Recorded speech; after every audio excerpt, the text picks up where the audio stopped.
mətinliyini, onun dəvətini, onun mərdliyini, gözəl sənətinə yanaşı, onun əxlaqi dəyərlərini həmişə dəyərləndirir. İngiliz yetər, sizin xanımla, Aytəkin xanım, biz hər zaman görüşəndə, siz inanın, ya zəngiləşəndə o qədər gözəl sözlər deyir. İnsan həqiqətən bir stimul alır, daha bir güc gəlir insana. Aytəkin xanım, həm sənətinizin qarşısında, həm də özünüzün qarşısında baş əyib deyirəm ki, Allah sizi qorusun.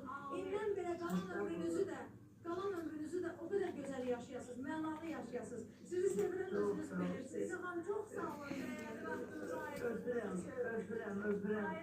Hamımız öpürəm. Bahar xanım, özünüzdən müqayisə ol, sən bizim üçün çox dəyərli sənətkarsan qızım. Öpürəm, çoxlu.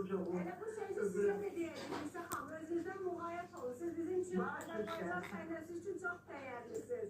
Hər zaman səsiniz gəlsin. Öpürəm, təşəkkürlər. Öpürəm, var olun. Var olun, siz də var olun.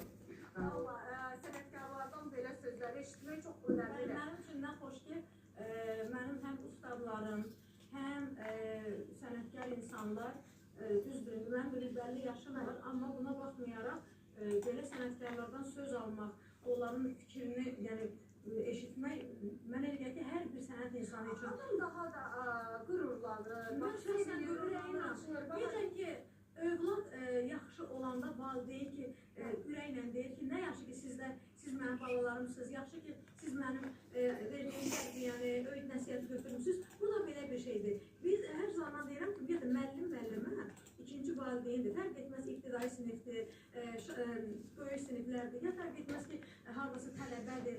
Yəni, müəllimin istəyi nə ola bilər ki? Mən nə bilirəm, Şəhbala, bunu öyrən. Bir də hər zaman öyrənirsən müəllimlərdən. Hərdən bəzən müəyyən mahnılar var, onları ifa edirsən, onun ifa edilən ifaçıları, bəli, narazılıq edir,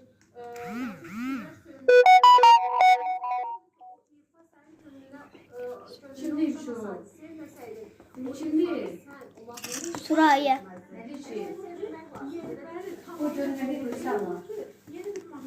Qoy gözünə gedənə. Sevinç xanım, burasını belə eləsəm yaxşı olardı, deyir, yox. Elə özünə məxsus eləmişsən, buna dəymə. Amma deyir, aşırı nəsə eləsən yaxşı alınmaz. Yəni, indi bugündə də nə olsun, yenə bir orta yaşdayam, amma yenə də mən ustadımdan nəysə... Mən belə başa deyirəm, Bahar, gecələr mahnısından çox sevindim. Yəni, hər